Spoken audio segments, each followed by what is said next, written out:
Sejam bem-vindos a mais uma aula nossa da cobertura de provas. Hoje teremos as apostas de pediatria para a prova da Unifesp. Meu nome é Daniel Zaidan, sou um dos professores de pediatria da Medway, sou formado em medicina pela Unicamp e pediatra pela USP São Paulo. Trouxe aqui o que tem de mais quente ali para a nossa prova da Unifesp, que vai acontecer nesse final de semana.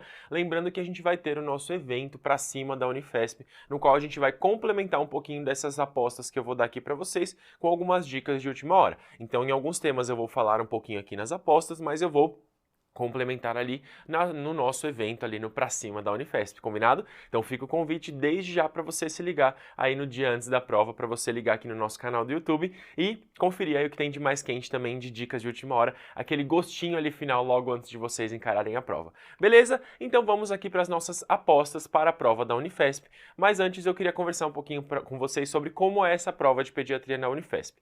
Galera, todo mundo que me pergunta, eu acho a prova mais difícil. Eu sei que eu já falei isso da USP Ribeirão, sei que eu já falei isso da Santa Casa, mas para mim eu acho que é a prova mais difícil dentre as provas de pediatria, né, de residência médica de acesso direto, justamente porque é uma prova que ela é muito abrangente, ela cobra algumas nuances que são bem detalhezinhos, né, então algumas questões de um nível bastante difícil, e é um serviço forte em muitas especialidades, então isso vem em peso também ali na sua prova. É uma prova bem distribuída, com várias especialidades, com várias nuances da pediatria, neonatologia, emergência, ambulatório, UTI, então você tem uma prova bem rica do ponto de vista de abrangência. E isso se reflete também em questões que são bastante, do ponto de vista teórico, né, do ponto de vista de conhecimento técnico, que são bastante profundas. Justamente reflexo ali do modelo de prova, que é uma prova um pouquinho mais curta, mantendo um número de questões ali objetivas, a gente tem uma prova que é um padrão mais direto ao ponto. E nisso ela acaba sendo um pouquinho decoreba, ela acaba puxando um pouquinho para decoreba. Contrastando, por exemplo, com a USP São Paulo, com a USP Ribeirão, com a Unicamp, que são questões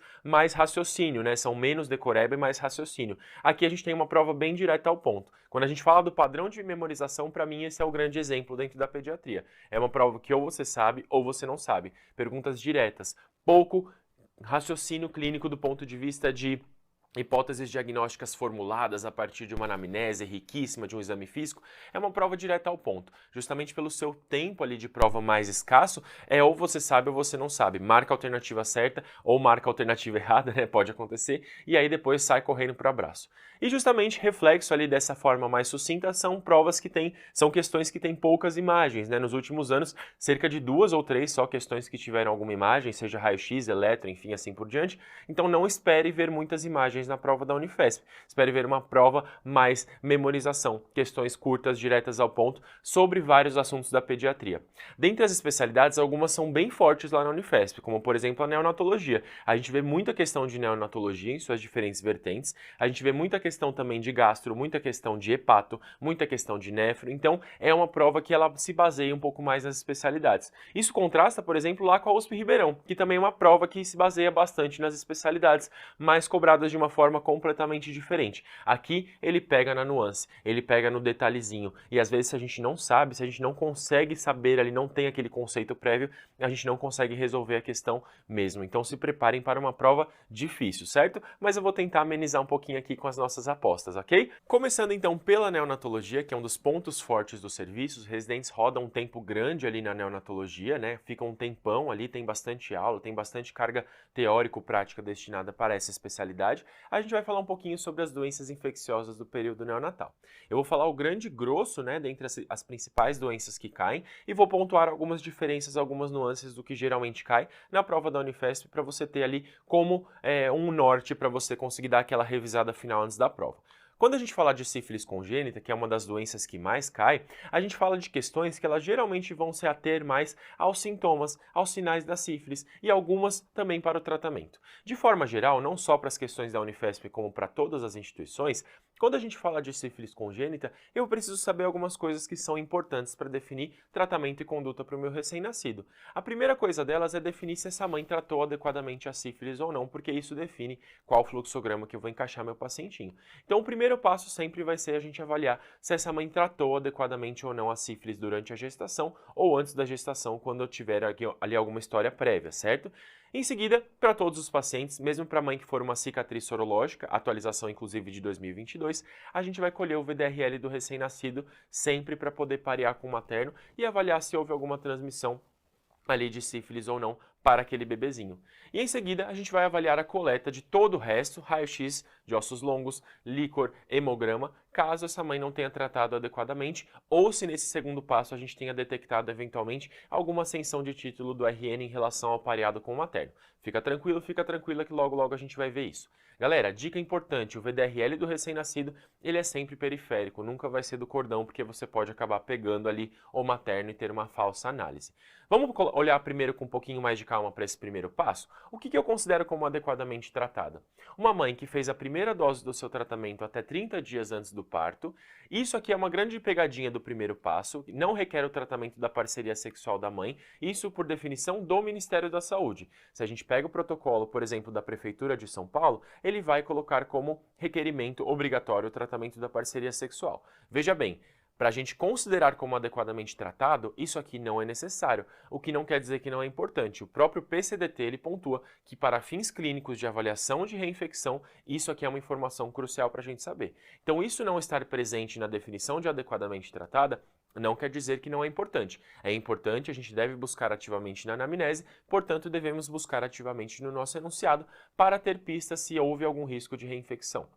Além disso, o tratamento adequado para o estágio da doença. Se eu pegar uma mãe que teve uma sífilis latente tardia, por exemplo, não adianta ter dado uma dose só de penicilina benzatina, certo? E isso aqui é o mais importante que a gente vai ver, a queda de titulação do teste não treponêmico. A gente considera como uma queda adequada 2 diluições em até 3 meses depois do início do tratamento e até 4 em 6 meses depois do tratamento. Então, por exemplo, se eu tenho uma mãe que tinha um título inicial de 1 para 128, ela precisa cair de 1 para 64 para 1 para 32 em 3 meses. Se ela tem ali 1 para 128, 3 meses depois ainda está 1 para 128, ou 1 para 64, ou pior ainda, foi para 1 para 256, algo de errado não está certo. Possivelmente essa mãe ou não tratou adequadamente, ou teve alguma reinfecção, possivelmente ali da sua parceria sexual, ok? E aí é muito importante a gente ir atrás das parcerias, das parcerias sexuais daquela mãe, justamente para a gente conseguir identificar um possível risco de reinfecção e, eventualmente, se cabível, a gente tratar novamente essa mãe. Combinado?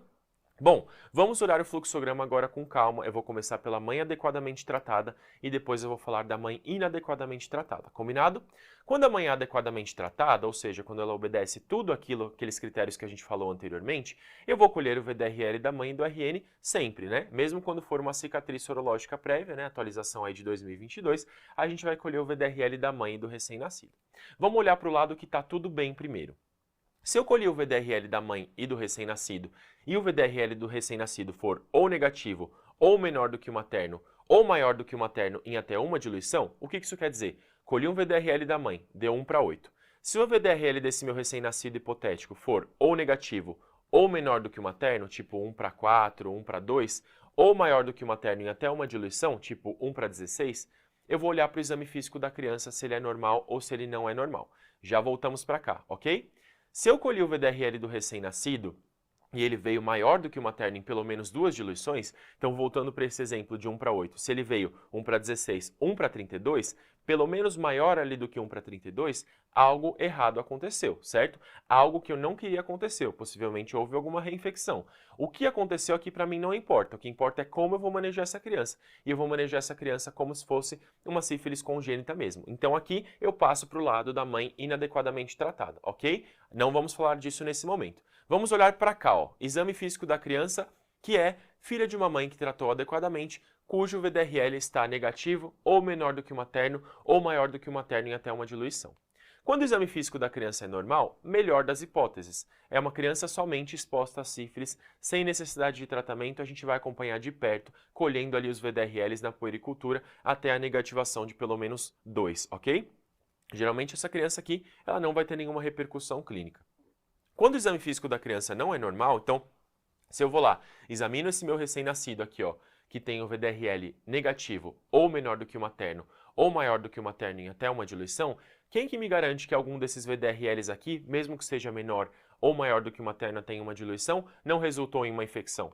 Isso aqui. Se o exame físico da criança não for normal, então se eu cheguei lá e palpei um hepatoespleno, se eu vi um pênfigo palmoplantar, se eu vi exantema maculopapular descamativo nas palmas e das mãos desse recém-nascido, aí eu vou dar uma olhada para o VDRL, perdão. Vou dar uma olhada para o VDRL desse recém-nascido.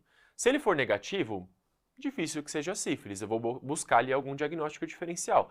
Logo, logo a gente vai ver nessa aula que eu vou falar um pouquinho para vocês de CMV. O CMV, assim como a toxo, assim como a rubéola, podem ter características em comum com a sífilis congênita e às vezes a gente fica com dúvida mesmo no diagnóstico diferencial. Aqui o laboratorial que vai me ditar, certo? Então olhei para o VDRL, ele é negativo. Possivelmente não é uma sífilis congênita. Vou investigar outras STORCH, certo? Especialmente ali CMV e tóxico que são mais frequentes. Agora, se eu peguei esse recém-nascido com um VDRL positivo em qualquer título, aqui eu vou considerar que houve algo nesse sentido aqui e eu vou conduzir esse recém-nascido como se fosse uma sífilis congênita. Colher tudo desse paciente e a partir de então definir o tratamento. O que eu falo quando eu estou falando de um RN com sífilis congênita nesse boxinho e nesse boxinho? Eu vou conduzir como se fosse um filho de uma mãe inadequadamente tratada, que vai ser o nosso próximo tópico.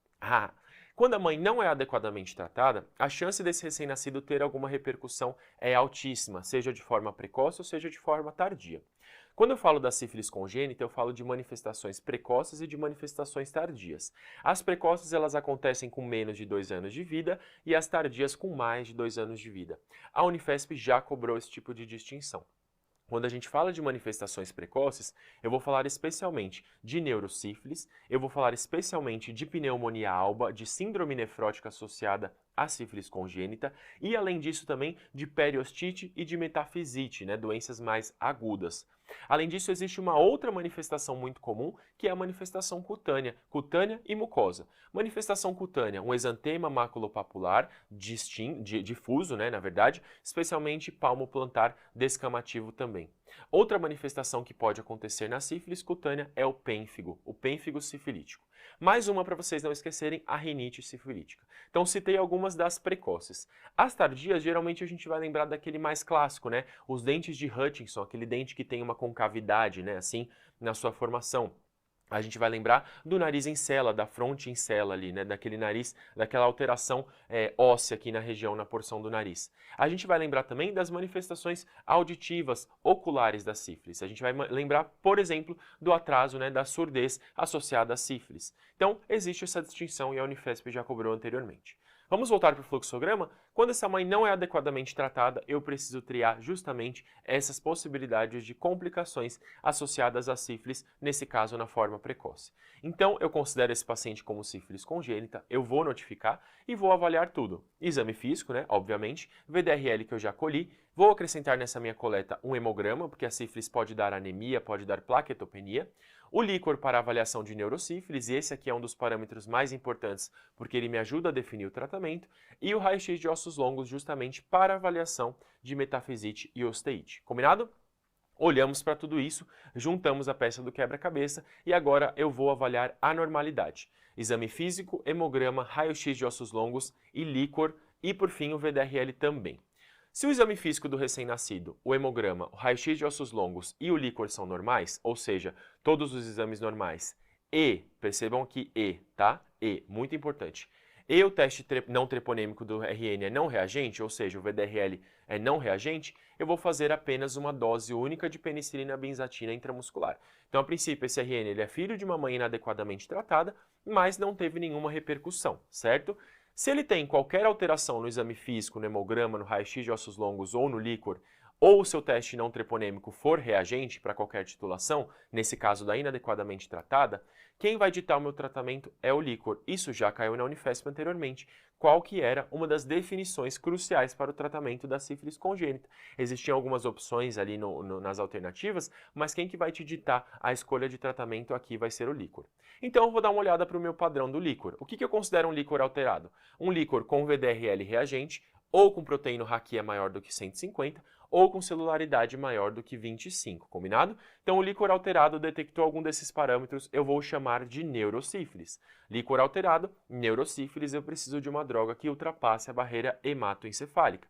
Então eu vou tratar com penicilina cristalina endovenosa por 10 dias. Se o líquor for normal, eu tenho sífilis congênita sem neurosífilis. Penicilina cristalina EV ou procaína intramuscular também por 10 dias, ok? Então a cristalina ela entra como possibilidade aqui nos dois, mas se for neurosífilis eu obrigatoriamente vou tratar com penicilina cristalina pela sua penetração na barreira hematoencefálica. Combinado? Vamos dar uma revisada? Então, se a mãe não é adequadamente tratada, só para a gente poder finalizar, já que é o que mais cai na Unifesp, eu considero como sífilis congênita e avalio tudo: exame físico, VDRL, hemograma, líquor, raio-x de ossos longos. Vou avaliar tudo em conjunto. Se o exame físico do recém-nascido, hemograma, raio-x, líquor for normal e o teste não treponêmico for não reagente, ou seja, eu consegui excluir que tem alguma manifestação sintomática ali da sífilis muito aguda e eu vou conseguir tratar esse paciente apenas com uma penicilina benzatina dose única intramuscular para garantir realmente que não tenha nada ali, né? Como se fosse uma garantia aqui, uma precaução. Mas na verdade não deixa de ser um tratamento para a gente poder evitar que ele tenha alguma sequela tardia, já que tenha uma possibilidade muito alta de infecção para o recém-nascido. Se eu tenho alguma alteração nesses exames que eu falei para vocês, ou no exame físico, ou mesmo se tiver tudo normal e esse teste não treponêmico for reagente, então, exemplos, possibilidades aqui. Eu tenho um RN com hepatosplenomegalia, esbarra no exame físico alterado. Eu tenho um RN com anemia e trombocitopenia, esbarra no hemograma alterado. Eu tenho um RN com metafisite, esbarra no raio-x alterado. Ou no líquor, né? A gente já viu um pouquinho aqui, esbarra ali no líquor alterado. Ou então, segunda situação, que é a mais difícil às vezes da gente detectar. Exame físico normal, hemograma normal, raio-x normal e líquor normal, só que eu tenho um VDRL de 1 para 128. Galera, não tem como eu tratar somente aqui com uma penicilina benzatina intramuscular. Sua titulação é muito alta, né? Então vai esbarrar aqui nessa última determinação do teste treponêmico ser não reagente. Nesse caso eu também vou vir para cá, nessas situações hipotéticas. Quem vai me ditar como eu vou tratar aqui vai ser o líquor. Se o líquor for normal, eu considero como sífilis congênita sem neurosífilis e eu vou tratar com penicilina cristalina EV ou penicilina procaína intramuscular por 10 dias. Combinado? Se o líquor for alterado, eu chamo de neurosífilis e trato somente com penicilina cristalina endovenosa pela sua penetração na barreira hematoencefálica por 10 dias. Ok? Fechamos sífilis congênita, já falamos um pouquinho das manifestações precoces e tardias que esbarram nessa triagem aqui também. Vamos para um dos diagnósticos diferenciais ali das doenças infecciosas do período neonatal, que a Unifesp também é muito fã, que é o CMV congênito. A citomegalovirose congênita, ela entra lá na investigação das outras STORCH, mas ela também pode ser suspeitada a partir de uma clínica muito peculiar. Uma das coisas muito conhecidas do CMV congênito são as calcificações periventriculares. Dani, existem duas infecções que dão calcificações periventriculares, a toxo e o CMV. Eu tenho muita dificuldade de diferenciar, você pode me ajudar? Posso. Segura aí um pouquinho que daqui a pouquinho eu vou mostrar duas tomografias para a gente poder não esquecer nunca mais quem que é quem. Além disso, eu posso ter restrição de crescimento intrauterino, isso aqui não é exclusivo do CMV, outras STORCH também podem dar esse tipo de acometimento. Microcefalia, isso sim é bastante típico do CMV, microcefalia. E agora esse aqui é o achado que eu quero que vocês gravem mais. Surdez neurosensorial. O CMV, ele é altamente associado a uma surdez neurosensorial. Para a gente não esquecer o Czinho aqui da orelha. A orelha ela faz um C, acho que é melhor eu virar desse lado aqui, né? A orelha faz um C aqui, ó. Olha a minha orelha aqui, ó. CMV. CMV tem que lembrar da surdez neurosensorial. É uma das manifestações mais comuns. O CMV ele tem um tropismo muito grande pelo aparelho auditivo neurosensorial e ele é uma das principais causas de perda auditiva dessa forma, detectadas ali, especialmente no período neonatal. Além disso, petequias podem estar presentes e hepatomegalia também pode estar presente. Notem aqui que eu tenho manifestações comuns a várias infecções neonatais, mas eu tenho alguns diferenciais. Quais diferenciais são esses? As calcificações periventriculares e a surdez neurosensorial. Então, para gravar, gravem esses dois que eles vão ser aquela cerejinha do bolo para te dar o diagnóstico diferencial.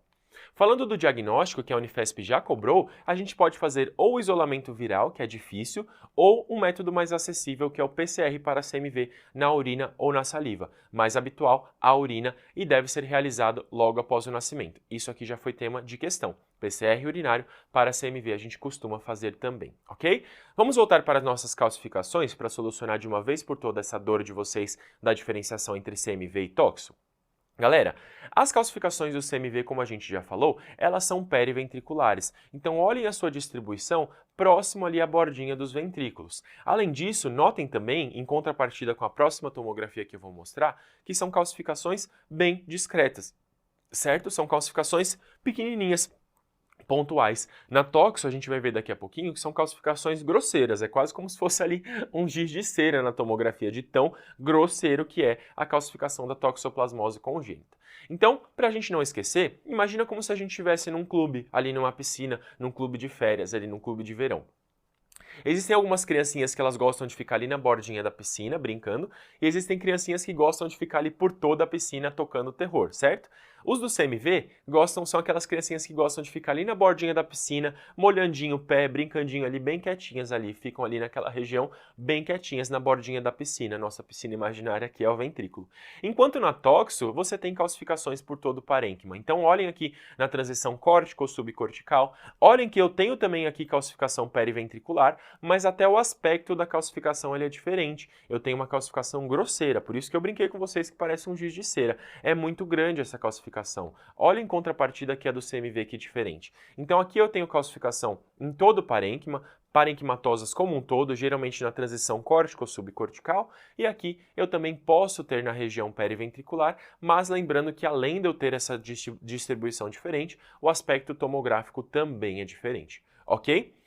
A Unifesp geralmente não cobra imagem, não é esperado que a gente veja uma tomografia dessa, mas pode ser que tenha alguma descrição no seu enunciado dessas calcificações, e aí você já está ligado, você já está ligada, porque eu já ensinei vocês a fazer essa distinção e vocês vão acertar a questão, beleza? Agora, uma distinção clínica entre o CMV e a toxo. Lembra que eu falei para vocês da orelhinha do CMV, né? CMV. A toxo, ela gosta bastante de fazer a corioretinite. Então faz parte ali da sua tríade de Sabin, né? A corioretinite pela toxoplasmose. Então a toxo gosta de pegar mais os olhos, apesar de não ser exclusivo dela, e o CMV gosta mais de pegar os ouvidos, ok? Galera, vamos dar uma olhadinha no tratamento porque isso já foi tema de questão também. Isso foi uma mudança recente, né, desde o aumento da liberação, da disposição, né, aumento da disponibilidade, para ser mais preciso, da droga do profármaco do ganciclovir, que é o valganciclovir via oral. Depois de algum tempo, né, a gente antigamente, se a gente pegar algum manual mais antigo do Ministério da Saúde, a gente tinha como opção única para tratar o CMV congênito o ganciclovir endovenoso. Hoje em dia a gente consegue fazer essa mudança ali de paradigma por algumas vantagens da gente fazer uma terapêutica via oral. Hoje em dia, portanto, só para a gente resumir, a primeira escolha de tratamento do CMV é o valganciclovir ou valaganciclovir via oral por 6 meses, um tratamento mais prolongado, que ele é igualmente eficaz quanto ao ganciclovir endovenoso por 6 semanas. Qual que é a minha vantagem de utilizar um profármaco via oral do que utilizar um fármaco endovenoso por 6 semanas?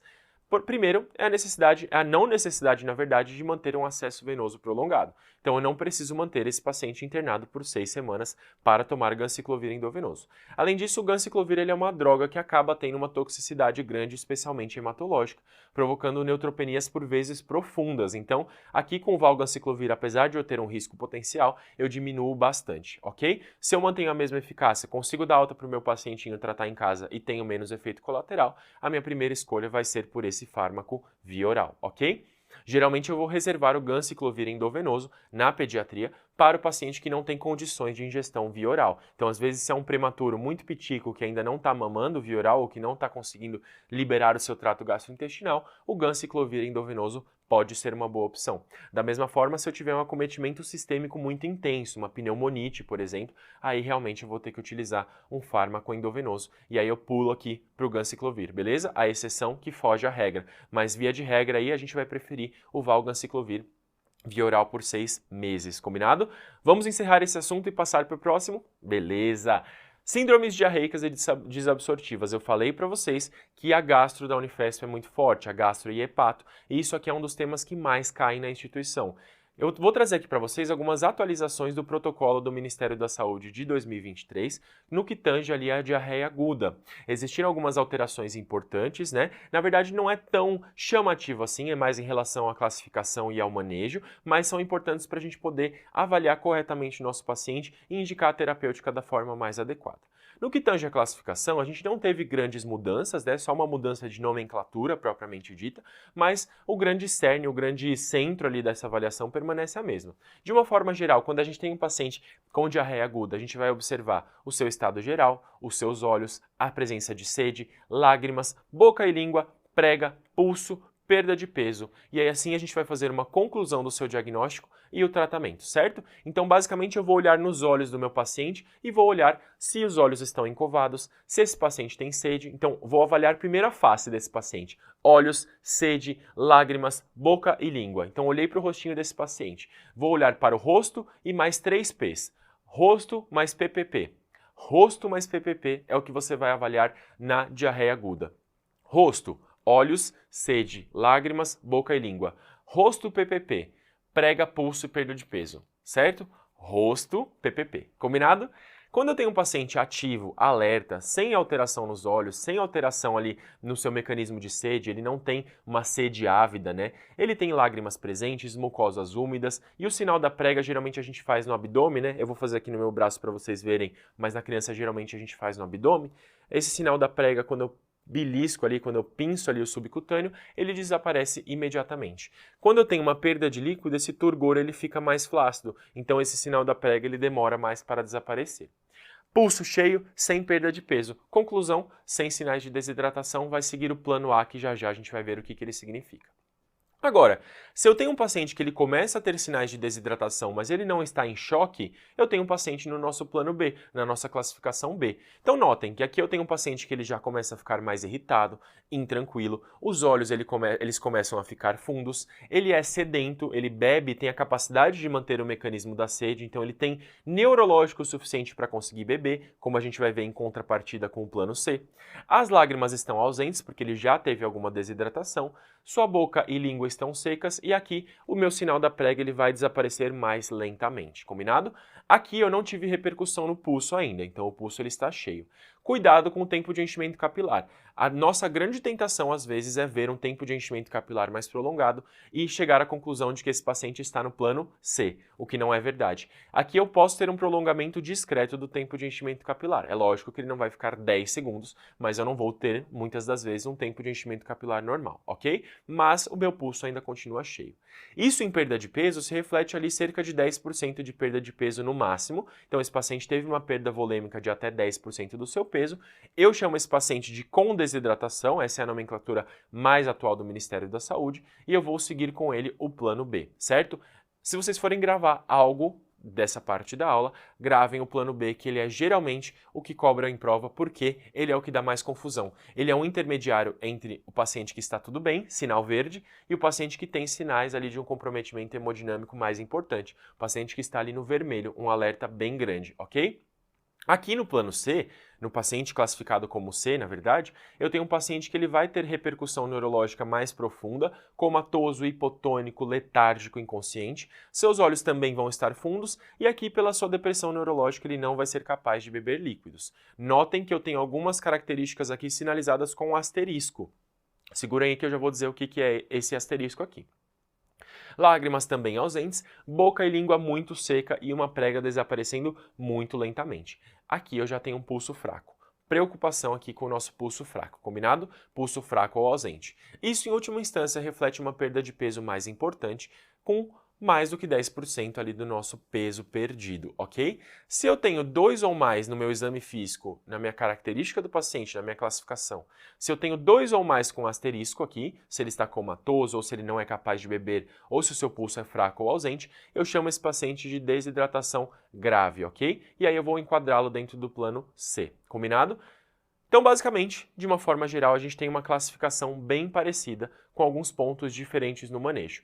Quando a gente fala do tratamento de uma forma geral, o meu plano A ele é um paciente sem desidratação, eu consigo liberá-lo para o domicílio e eu vou orientar a aumentar a sua ingesta hídrica via oral, especialmente através da solução de reidratação oral após as perdas.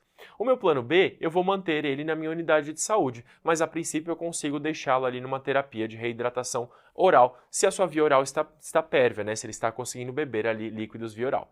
A desidratação grave, nosso plano C, ele vai ter que ficar na unidade de saúde repondo endovenoso, ok? Então, casinha, hospital, esses dois. Esse aqui vai ficar via oral e esse aqui vai ficar endovenoso, ok? Vamos olhar um por um. No meu plano A, eu oriento o aumento de ingesta de líquidos, preferencialmente com a solução de reidratação oral. O soro caseiro ele era recomendado quando a gente ainda não tinha tanta disponibilidade da SRO, mas ele tem maior risco de hipernatremia pelo seu risco, né, pela sua chance de um preparo inadequado no domicílio. Mantém a alimentação habitual, especialmente ali o aleitamento materno, e está indicado o zinco via oral ali pelo menos por 10 a 14 dias para esse paciente conseguir restabelecer ali a sua flora intestinal. Se esse paciente tiver vômitos, assim como no plano B e no plano C, eu posso utilizar a ondansetron, né, uma medicação antiemética. Entrou agora esse ano no plano de reidratação da diarreia aguda também, ok? Geralmente acompanhada ali de vômitos. Um bisuzinho porque já está caindo em provas esse ano sobre a terapia de reidratação oral, sobre a TRO.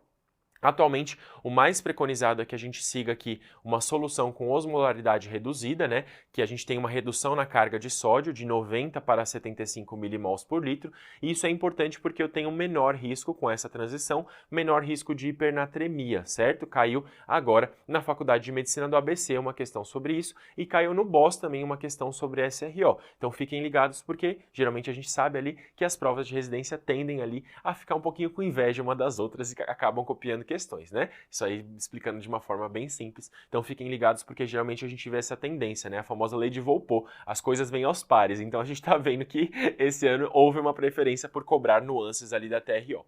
Mas, contudo, porém, todavia, apesar disso ser mais o recomendado, o Ministério da Saúde ainda de certa forma endossa ali a solução tradicional, que tem 90 milimols, 90 mEq por litro ali de sódio, que é uma solução mais associada à hipernatremia do que a solução com osmolaridade reduzida, ok? Essa é a principal diferença entre os dois. A glicose é um pouquinho menor, então justamente daí que vem a osmolaridade também reduzida, e o restante fica mais ou menos mantido, potássio, cloro ali, citrato, bem parecidos com o que seria do anterior. A Esbgan também tem uma solução hipotônica recomendada, mas geralmente não é o que aparece nas diretrizes aqui do Brasil.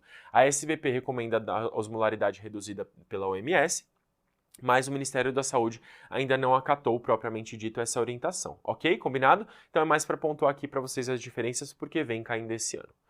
Paciente com desidratação, plano B, né? Então tem sinais de desidratação, que é aquele bem no meio do caminho, eu vou manter esse paciente na unidade de saúde com uma solução, uma terapia de reidratação oral supervisionada. Vou oferecer SRO, solução de reidratação oral, via oral ou via gastróclise, né? Via sonda nasogástrica, de 50 a 100 ml por quilo em 4 a 6 horas. E a partir dessa avaliação inicial dessas 4 a 6 horas, que eu vou definir se o meu paciente ele tem condições de ir de alta, então ele vira um plano A, ou se ele piora, ou se ele mantém, eu vou transformá-lo num plano C com reidratação endovenosa. O paciente plano C, portanto, na reidratação endovenosa, eu vou mantê-lo em observação, em jejum preferencialmente, né, porque possivelmente ele não está aceitando, não está em condições de aceitar líquidos via oral, mas eu vou introduzir a solução de reidratação assim que a criança puder beber.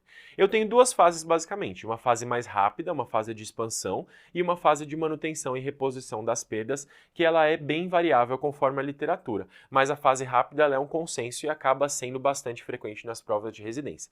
Prestem muita atenção nisso porque esses numerais eles dão muito chabu, dão muita confusão. O Ministério da Saúde deu uma facilitada na nossa vida em relação às alíquotas, ficou uma alíquota única, o que vai variar vai ser o prazo de reposição entre cada uma delas.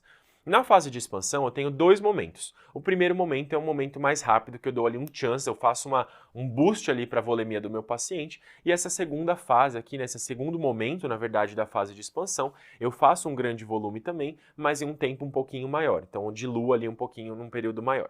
Nessa primeira fase, a dose ela é primeiro momento, para ser um pouquinho mais claro. Nesse primeiro momento, eu tenho uma dose ali de 30 ml por quilo de soro fisiológico ou de Ringer lactato, e o tempo que eu vou correr depende da idade. Se forem pacientes maiores de 1 ano, ele corre em 30 minutos, se forem menores de 1 ano, é o dobro do tempo, em 1 hora. Essa mesma lógica vai funcionar aqui no de baixo, certo? Nesse segundo momento, tanto com soro fisiológico ou com Ringer lactato você pode fazer, na dose ali de 70 ml por quilo, em 2 horas e meia para pacientes com mais de 1 ano de vida, portanto a somatória total aqui de 3 horas de tratamento, ou em 5 horas para pacientes com menos de 1 ano de vida. Portanto, o total ali de 6 horas de tratamento. Na verdade, a quantidade ela se mantém, o que eu tenho de diferença vai ser o tempo. Para menores de 1 ano, como eles têm o corpinho menor, né, eu vou dobrar o tempo para não ter chance deles terem alguma hipervolemia após ali a minha reposição volêmica, né? Então, o que seria 30 minutos para os maiores de 1 ano, vira 1 hora, e o que seria 2 horas e meia, vira 5 horas, num total ali de tratamento, que vira o dobro para o paciente menor de 1 ano. Combinado? Lembrando que pacientes que eu tenho alguma restrição de prescrição de volume, especialmente recém-nascidos ou cardiopatas, eu faço ali em alíquotas mais pequenininhas ali de 10 ml por quilo. Beleza? Galera, bizu final. Quando que a gente vai prescrever antibiótico? Dicas aí do Ministério da Saúde de 2023. Se esse paciente tem sangue nas fezes, porque eu tenho uma alta chance de disenteria, salmonelose, shigellose e assim por diante. Se esse paciente, obviamente, tem comprometimento do estado geral. Se ele tem febre alta persistente, geralmente acima de 39. Se ele tem dor abdominal ou se ele tem tenesmo. Além disso, só para frisar, né, existe até uma distinção, né, comprometimento sistêmico também entra ali na diarreia aguda, no protocolo de diarreia do Ministério da Saúde, né, como indicação para prescrição de antibiótico, ok? Se eu não tiver isso, eu não preciso prescrever antibiótico, já caiu na Unifesp esse tipo de distinção. Qual que é a minha escolha? Isso mudou também agora em 2023. Para pacientes de até 30 quilos, a minha primeira escolha via oral vai ser a azitromicina por 5 dias, combinado? Se esse paciente ele não tolera via oral, eu posso utilizar o ceftriaxone intramuscular ou endovenoso. Agora, se ele tem mais do que 30 quilos, ou se ele é um adolescente ou se é um adulto, a minha primeira opção vai ser o ciprofloxacino via oral, ou caso ele não esteja aceitando, ou mesmo se ele for um imunossuprimido, eu vou utilizar ali o ceftriaxone. Combinado? Então, menos do que 30 quilos, Azitro, mais do que 30 quilos, ciprofloxacino. Beleza? A queridinha da prova da Unifesp, a asma, ela entra em muitas questões dos últimos anos e geralmente em termos de opção de tratamento de step up. Aqui, no caso da asma, a gente vai dar uma avaliada bem sucinta nos steps para vocês não esquecerem. A gente tem que avaliar basicamente se tem um paciente com asma na nossa questão. Geralmente o manejo da Unifesp nas questões vai ser um manejo ambulatorial. Eu tenho que dar uma olhadinha nos critérios de controle e existe uma distinção entre maiores ou menores de 5 anos de idade pelo fluxograma do GINA. Vamos começar pelos maiores de 5 anos de idade. Eu vou olhar basicamente 4 coisas, certo? Isso vale para os menores e para os maiores de 5 anos. Eu vou olhar basicamente as mesmas coisas. O que vai ser diferente vai ser o prazo na semana de frequência dos sintomas. Eu vou olhar os sintomas diurnos, se eles são presentes mais de 2 vezes por semana. Se eu tenho uso de beta-2 de curta duração, né, salbutamol, por exemplo, mais de 2 vezes na semana. Se tem despertar noturno pela asma ou se tem limitação de atividades pela asma. Se não pontua em nada disso, a asma desse paciente está controlada. Se pontua 1 a 2, parcialmente controlada. E se pontua de 3 a 4, essa asma não está controlada. Guardem bem isso aqui, a diferença dos menores de 5 anos de idade. A diferença basicamente vai ser a presença de sintomas mais do que 1 vez por semana, então vou ser um pouquinho menos tolerante, e uso de beta-2 de curta duração também mais de 1 vez por semana. Uma outra diferença que é só um detalhezinho, além dos despertares noturnos, também existe aqui a distinção com tosse noturna para os menores de 5 anos. A interpretação vai ser a mesma, 0 pontos, controlada, 1 a 2 parcialmente controlada e de 3 a 4 asma não controlada, ok? Detectei alguma dessas alterações, o primeiro passo vai ser avaliar a adesão e avaliar meu diagnóstico, né? Então vou rever o meu diagnóstico, especialmente nos menores de 5 anos, e vou checar a adesão e técnica do uso de medicação de controle antes de prosseguir para o step up. Vamos supor que esteja tudo bem, agora a gente vai fazer o step up para o nosso pacientinho. Primeiro eu vou falar dos 6 a 11 anos e depois eu vou falar dos menores de 5 anos, que é um pouquinho mais simples. Para os de 6 a 11 anos, o GINA de 2023 coloca ainda como opção de resgate o SABA, o salbutamol, né? O beta-2 de curta duração, salbutamol quando necessário, ou corticoide inalatório com formoterol a partir do STEP 3. No STEP 1, houve uma mudança recente, mais ou menos desde ali do GINA de 2022, que é a introdução do corticoide inalatório mesmo de uma forma não contínua. Quando, por exemplo, esse paciente ele vai precisar usar o beta-2, vai precisar usar o salbutamol, ele utilizar o corticoide inalatório em conjunto. Foi provado por estudos que isso ajuda a reduzir a gravidade da doença e a taxa de exacerbações. Então, o step 1 desse paciente é quando ele tem sintomas muito pouco frequentes. E aí eu vou utilizar o corticoide inalatório junto com o SABA como for necessário. Então, é como se fosse, entre aspas, ali, uma manutenção, um tratamento de manutenção e de alívio combinado, né? Só que ele não está fazendo uma manutenção. Então, uma medicação que seria usada para manutenção, utilizada junto com uma medicação de alívio. Continuou sintomático, sua asma não está controlada, eu vou passar para o STEP 2, corticoide inalatório em dose baixa diariamente. Geralmente as provas vão se ater nessa transição do STEP 2 para o STEP 3. STEP 3 eu vou associar o corticoide inalatório com um LABA em dose baixa, né? A partir dos 4 anos eu já posso usar um LABA, ou, que é o que as provas geralmente exploram, aumentar a dose do corticoide inalatório. Então uma dose que seria baixa vira uma dose moderada. Ou, terceira opção, um corticoide inalatório com formoterol em dose muito baixa, tanto para manutenção quanto para resgate. Combinado? A partir do STEP 4 já é mais difícil de cair, mas basicamente o que eu faço aqui é aumentar a dose do corticoide inalatório com LABA ou deixar um corticoide inalatório com formoterol nessa terapia aqui MART, né? Manutenção e resgate. A única coisa é que eu vou aumentar um pouquinho a dose, ok? Mas se atenham mais ao STEP 2 e ao STEP 3. O STEP 5 ele é do especialista. Eu vou utilizar ou doses altas do corticoide inalatório com LABA ou utilizar outras terapias, por exemplo, anticorpos monoclonais, né? O omalizumab, por exemplo, utilizar anticorpos anti-IgE. Combinado? Se eu tenho um paciente que eu preciso começar a minha terapêutica da asma, eu também vou me guiar de certa forma por esses steps. Mas basicamente, se eu tenho um paciente que tem sintomas muito esparsos, menos do que 2 vezes por mês, eu começo no STEP 1. Se eu tenho um paciente com sintomas mais do que 2 vezes por mês, eu começo no STEP 2. E aqui é o grande bizu que já caiu anteriormente na prova da Unifesp. Se eu tenho um paciente com sintomas diários ou despertares noturnos pelo menos 3 vezes por semana, eu já começo direto ali, pelo menos uma vez por semana, eu já começo direto aqui no STEP 3, combinado? Então eu já vou escolher um corticoide inalatório com LABA em dose baixa ou ali um corticoide inalatório em dose moderada. Essa opção aqui geralmente é menos utilizada na prática clínica e menos vista nas provas também. Geralmente essas duas aqui aparecem mais frequentemente. Então eu já começo ali no STEP 3, combinado?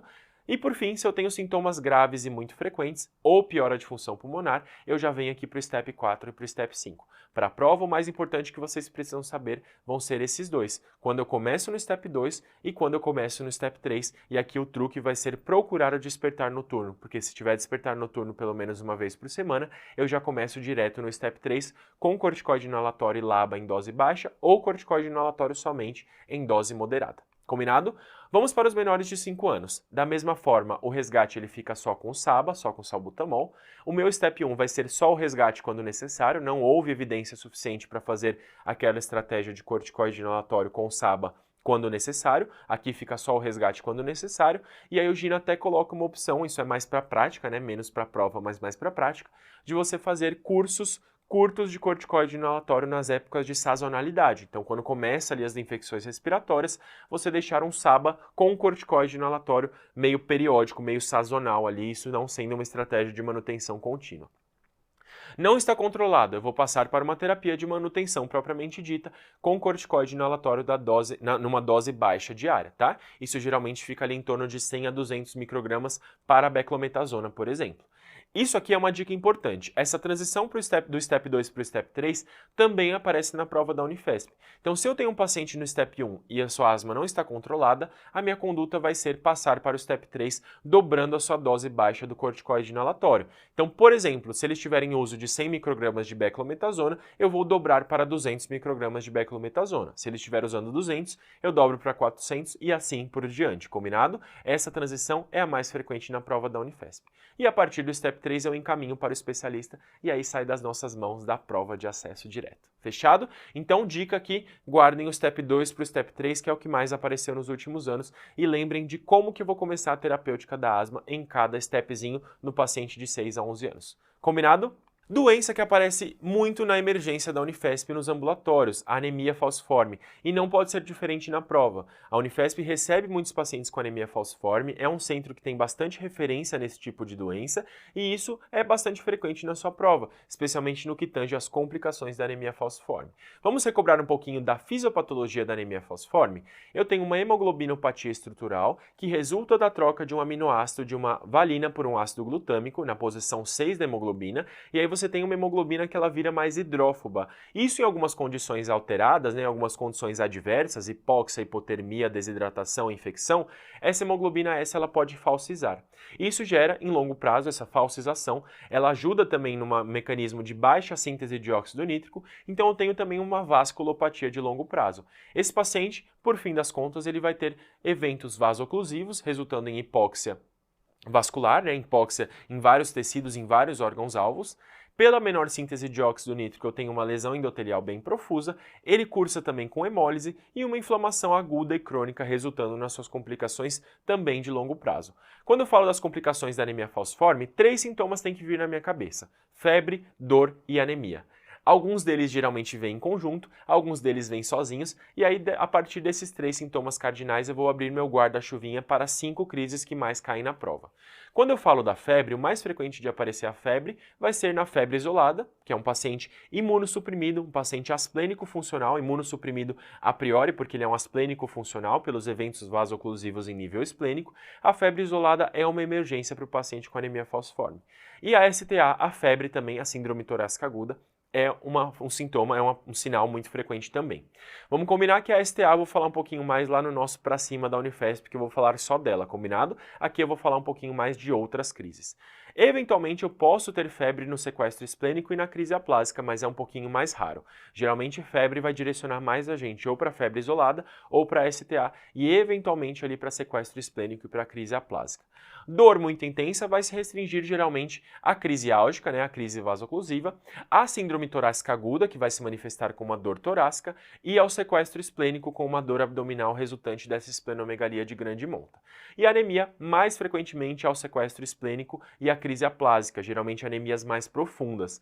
Eventualmente a STA pode ter algum grau de hemólise e eu posso ter uma anemia piora na sua de base, ok? Então, resumindo, o nosso fluxograma aqui, basicamente para a gente definir, é esse aqui.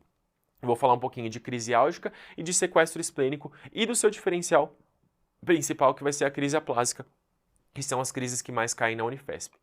Crise álgica, né? Recentemente tem se discutido muito na mídia o uso de opioides, né? Alguns documentários recentes estão suscitando aí esse tipo de discussão, mas a crise álgica no paciente com anemia falciforme, ela é um dos que a gente deve manejar a dor de uma forma mais intensa. Ela ocorre a partir basicamente de uma falsemização na medula óssea e a gente tem topografias diferentes a partir da faixa etária desse paciente. Geralmente, em lactentes eu vou ter uma manifestação típica que é a dactilite isquêmica, geralmente ali nas metacarpofalangianas ou nas interfalangianas, né? Eu vou ter ali nas falanges ou ali na articulação metacarpofalangiana. Essa dactilite isquêmica se manifesta com edema de extremidades, hiperemia e uma dor muito intensa. Geralmente é a manifestação mais típica da anemia falciforme no lactente.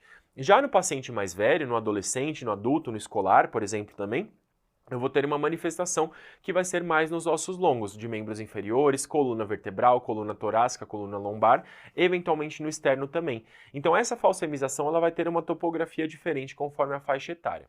A clínica é de dor, uma dor aguda que pode ser migratória, eventualmente com edema, não se esqueçam aqui da nossa dactilite isquêmica. O manejo é analgesia, basicamente. Analgesia, e eu vou mostrar um pouquinho para vocês daqui a pouquinho a nossa escadinha de analgesia. Eu não devo hiperidratar esse paciente e eu vou tentar resolver algum desencadeante. É comum que você tenha após alguma exposição a frio, que você tenha após alguma exposição à infecção, após a hipóxia, por exemplo, ou após a desidratação, também é muito comum. Então eu vou tentar corrigir esse desencadeante e vou prover a analgesia para o meu paciente. Não se esquecer que essa é a principal manifestação clínica no paciente com anemia falciforme e costuma ser a primeira manifestação clínica do paciente, especialmente ali com a dactilite em torno dos 6 meses de vida. Essa é a nossa escadinha de dor. A gente tem basicamente um paciente com dor leve lidando ali, né, prescrevemos para esse paciente com dor leve analgésicos comuns, dipirona ou paracetamol, e a depender da sua função renal, anti-inflamatórios não esteroidais. Se a questão não quiser que você dê anti-inflamatório não esteroidal, ela vai te mostrar algum acometimento renal para esse paciente, como recentemente teve uma questão que cobrou ali uma proteinúria num paciente com anemia falciforme, e aí era uma contraindicação para você utilizar anti-inflamatório não esteroidal, porque você suspeitava de uma doença renal crônica nesse paciente também. Então você utilizava ali outro tipo de analgesia. Essa escadinha do meio, eu vou dizer para vocês que a gente não utiliza muito na pediatria, porque é a escadinha dos opioides fracos, que são contraindicados em menores de 2 anos, como a codeína e o tramadol, por exemplo. A gente não utiliza em menores de 12 anos, então você tem uma contraindicação. Geralmente a gente não tem essa como a resposta correta da nossa questão. E aí eu vou passar em um paciente com uma dor mais intensa diretamente para a morfina, de 0,05 a 0,1 mg quilo dose endovenoso, né? Via oral é um pouquinho mais alta essa dose, e eu vou titular conforme a resposta à dor. Não tenho medo de usar morfina nesses pacientes porque o controle da dor sempre vai ser a prioridade. Se a dor não está bem controlada, esse paciente ele falsiza mais, pode virar um ciclo vicioso. Combinado? Falando um pouquinho das duas manifestações que cursam com anemia mais profunda, o sequestro esplênico e a crise aplásica. Basicamente, o sequestro esplênico ele vai ser algum momento de revolta do baço desse paciente e ele vai começar a represar as suas hemácias ali no seu contingente. E aí você começa a ter uma esplenomegalia de grande monta e uma queda bem brusca do HB, pelo menos 2 gramas por decilitro abaixo do basal do paciente. Já na crise aplásica, a gente vai ter uma infecção pelo parvovírus B19, que é um vírus que tem tropismo pela medula óssea e ele provoca uma destruição dos precursores eritróides da medula óssea. Então o que você vai ter aqui vai ser uma medula que não está funcionando muito bem. O baço ele não está envolvido nesse tipo de crise, então o baço aqui ele vai estar normal, mas aqui a sua fábrica ela não está funcionando muito bem. De forma geral, para você conseguir detectar no seu enunciado, uma vez que você vê uma anemia súbita, é olhar basicamente para o baço e para o reticulócito. Se o baço ele está aumentado, se você tem uma esplenomegalia de grande monta e você tem uma reticulocitose, portanto indícios de que a sua medula óssea está funcionando bem, eu vou direcionar meu raciocínio mais para o sequestro esplênico. Agora, se o baço está normal e você tem uma reticulocitopenia, eu vou direcionar mais para a crise aplásica, infecção pelo parvovírus B19, resultando em falência ali de medula óssea, ok? Diquinha ali para o nosso sequestro esplênico. É uma crise que cursa com dor abdominal, uma anemia aguda e uma esplenomegalia de grande monta, geralmente anemias severas. O meu tratamento vai ser direcionado à estabilização clínica do paciente, à ressuscitação volêmica e transfusão até a estabilização clínica. Geralmente esse quadro aqui é autolimitado, então eu não posso pecar muito ali na transfusão, porque uma vez que o baço devolver os reféns para a corrente sanguínea, eu vou acabar tendo um sangue muito viscoso. Então meu parâmetro para parar a transfusão aqui não vai ser a quantidade de HB, não vai ser o nível de HB, vai ser sim a estabilização clínica do paciente. Parou de ter sintomas de anemia, está hemodinamicamente estável, segura a onda, para de transfundir porque esse quadro ele vai eventualmente se resolver. Para a gente poder finalizar aqui a nossa parte de anemia falciforme, a nossa crise aplásica, só para a gente poder resumir de novo, eu tenho uma aplasia medular pós-infecção pelo parvovírus B19 e o laboratorial vai chamar muita atenção por uma reticulocitopenia. Aqui eu também tenho uma anemia súbita, geralmente precedida de sintomas ali meio inespecíficos, cefaleia, pode ter febre, pode ter dor também. E esse manejo desse paciente vai ser também a transfusão até a estabilização. Manejo conservador. É uma crise um pouco mais benigna do que o sequestro esplênico, né? Ela tem a sua resolução em torno de alguns dias e eu vou transfundindo esse paciente ali até a sua estabilização clínica. Combinado? Ela é autolimitada e ela não recorre. Então, em torno ali de 7 dias, esse paciente vai ter o seu nível de HB voltando ali progressivamente ao normal pelo retorno à funcionalidade da medula óssea. Combinado? Galera, para a gente poder finalizar nosso último foco aqui das nossas apostas, eu vou falar um pouquinho de oncologia pediátrica. Eu vou falar tanto da parte de urgência quanto da parte de investigação e detecção de neoplasias, que cai bastante na Unifesp. Uma das minhas apostas esse ano é a neutropenia febril, porque justamente nos últimos anos a gente viu muito primodiagnóstico de neoplasias ali na prova da Unifesp e poucas emergências oncológicas, mas isso aqui também é algo frequente visto ali na residência de pediatria, justamente por conta de um centro de oncologia que é parte ali dos estágios ali da Unifesp. A neutropenia febril é uma das emergências oncológicas mais frequentes e ela é definida basicamente por neutropenia e febre. Geralmente, após a quimioterapia, esses pacientes eles ficam com uma toxicidade da medula óssea que vai se manifestar por uma neutropenia grave. Geralmente, a cada 7 dias ou a cada 10 dias, né, pós-quimioterapia, esses pacientes têm o nadir ali dos seus neutrófilos, né, dos seus leucócitos e, portanto, dos seus neutrófilos. E aí eu vou definir a neutropenia febril como uma neutropenia grave, portanto, menor do que 500, ou menor do que 1000, com tendência à queda nas próximas 48 horas, em vigência ali de uma febre, né, em associada ali no caso, associada temporalmente a uma febre. E aí uma definição de literatura mais preciosa, né, não se atenham tanto a isso, né, se virem neutropenia com febre, já considerem como neutropenia febril, tipicamente aí pela literatura é considerado como uma temperatura oral maior ou igual a 38,3 ou axilar maior ou igual a 38, tá bom? Isso aqui é preciosidade de literatura, geralmente a gente não se atém tanto a esse detalhe. Qual que é a minha grande preocupação com a neutropenia febril? A possibilidade de um agente patogênico bacteriano disseminado em um paciente que não tem a sua defesa tão legal. Eu vou pensar basicamente em bactérias gram-positivas, como Staphylococcus aureus, Streptococcus alfa-hemolítico, Enterococcus ou Clostridium difficile, mas principalmente em bactérias gram-negativas que têm mais colonização nesse paciente, que é um paciente que tem hospitalizações recorrentes, fica frequentemente no hospital, e dentre as bactérias gram-negativas, a principal que eu vou suspeitar vai ser a Pseudomonas aeruginosa. Além disso, eventualmente, pela imunossupressão, eu posso ter infecções fúngicas, como Cândida, Aspergillus, Cryptococcus e assim por diante. Dessa forma, se eu tenho um risco de uma infecção grave nesse paciente e ele não tem defesa, a minha conduta inicial vai ser uma antibiótico-terapia empírica direcionada a esses principais agentes.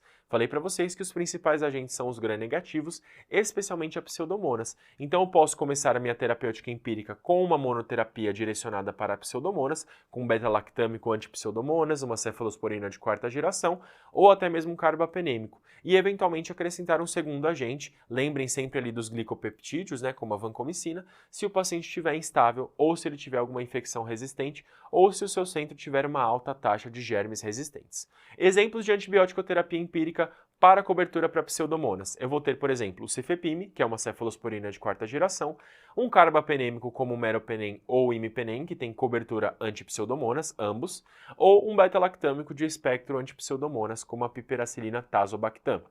Eu vou pensar em associar a vancomicina se for um paciente instável, um choque séptico, por exemplo, ou se tiver sinais de infecção por gram-positivo, infecção de catéter, mucosite grave que vira uma porta de entrada, ou até mesmo infecção de partes moles. Combinado? E aí, por fim, eu vou associar mais um antibiótico, né, mais o metronidazol, se eu tiver uma suspeita de infecção por anaeróbios. Esses pacientes têm uma entidade clínica muito frequente que se chama enterocolite neutropênica ou tiflite, que é uma infecção intestinal justamente por conta da neutropenia, e aí a gente associa o metronidazol à cobertura antimicrobiana, justamente pela possibilidade de infecção por anaeróbios. Geralmente ela é manifestada com uma dor abdominal muito intensa, a gente vai suspeitar então de tiflite. Combinado? Para finalizar, investigação ambulatorial de massas abdominais, que já caiu na prova da Unifesp, basicamente a distinção entre neuroblastoma e tumor de Wilms. Para começar, o neuroblastoma é um tumor sólido extracraniano mais comum da infância, derivado de células primordiais da crista neural, que vai se localizar tipicamente ou na glândula adrenal, na sua porção medular, ou vai formar um ganglioneuroma ali nas cadeias de gânglios simpáticos, especialmente da região torácica.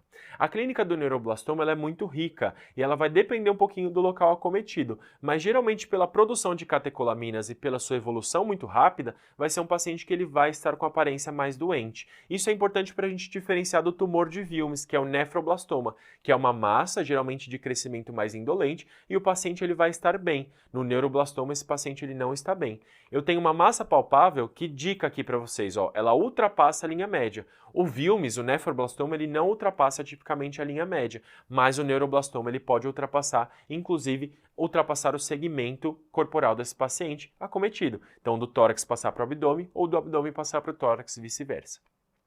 Eu posso ter hipertensão arterial tanto pela secreção de catecolaminas quanto pela compressão de vasos renais, ativando ali o sistema renina-angiotensina-aldosterona. E quando for um neuroblastoma, um ganglioneuroma, né, paraespinhal, eu posso ter acometimento também neurológico, com redução da força naquele segmento, disfunção retal e vesical. Uma associação muito importante do neuroblastoma é com uma síndrome paraneoplásica que se chama opsoclonus myoclonus ataxia, ou Dancing Eyes, Dancing Feet Syndrome, porque você tem movimentos oculares muito rápidos e uma ataxia muito pronunciada. É uma síndrome paraneoplásica e se a gente vê esse tipo de sinal, sintoma, uma das principais condutas que a gente faz é triar para neuroblastoma.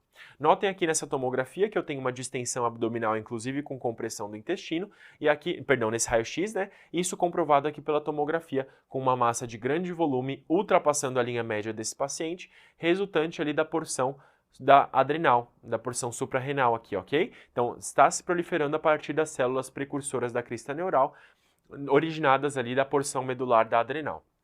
É muito comum nesses pacientes o achado de infiltração periorbitária, provocando ali esses olhos de guaxinim. Esse tumor ele se metastatiza frequentemente para a região periorbitária e faz esse achado aqui em olhos de guaxinim. Combinado? Ele infiltra bastante a região orbitária. O diagnóstico ele basicamente vai ser avaliar a captação ali na cintilografia com essa substância aqui. Essa substância ela é uma precursora ali, um análogo, na verdade, de catecolaminas, né? E aí você consegue marcar ali as catecolaminas naquele tumor. Então, se ele está captando, você tem uma região tumoral ali.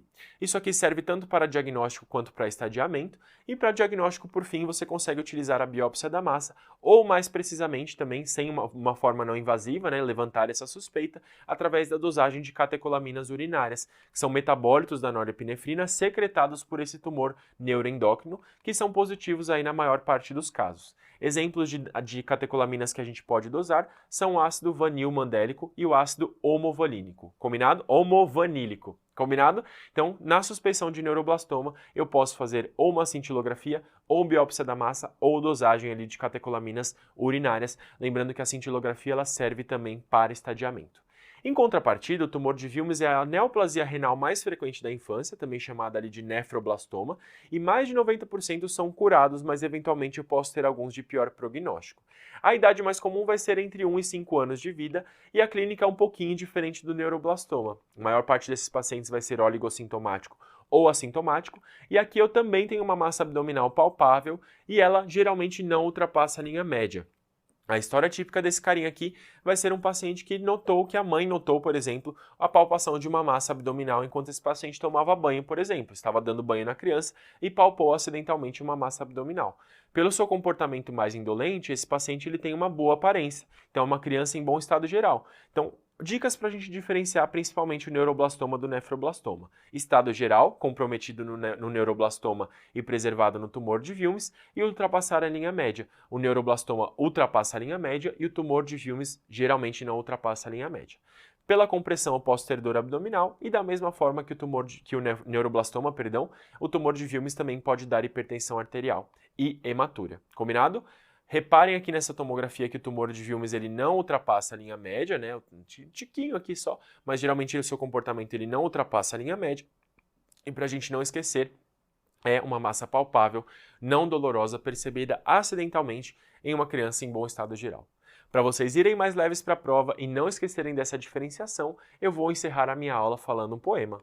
Para não esquecer mais, minha terra tem palmeiras, onde canta o sabiá. Neuro cruza a linha média, Wilms fica em seu lugar. Se tem catecolamina, em neuro devemos pensar. Olha a órbita, menina, o neuro gosta de infiltrar. Combinado? Galera, esse tipo de questão dá muita dificuldade, é muito comum da gente se confundir, mas reparem aí nas características canônicas de cada um deles. O neuroblastoma ele cruza a linha média e o Wilms não tem esse tipo de comportamento. O neuro ele secreta catecolamina e infiltra a órbita. Utilizem isso para poder diferenciar na sua questão e marcar a resposta correta. Já caiu muito na Unifesp e pode ser que caia esse ano. Combinado? Nos vemos no Pra Cima da Unifesp, na véspera da prova. Estarei lá com vocês dando mais algumas dicas. Estamos juntos até o final. E aquele abraço, pessoal, até a véspera da prova. Uma boa prova para vocês. E estamos aí. Espero que tenham gostado da aula. Um abraço.